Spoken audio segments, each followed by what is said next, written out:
שם רוב הזמן הם הוחזקו ביחד. עכשיו, הם מספרות סיפור, לא התעללו בהם, לא הפעילו כלפיהם אלימות.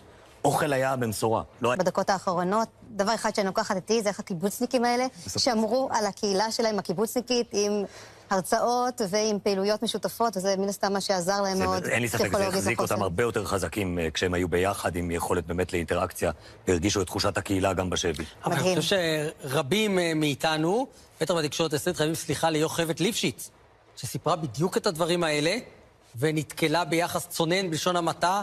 אמרו עליה פיגוע הסברתי, אמרו שהיא משקרת למען בעלה שנשאר עדיין בשבי, אמרו שחמאס עשה לה תעמולה ושטיפת מוח לפני שהיא הגיעה.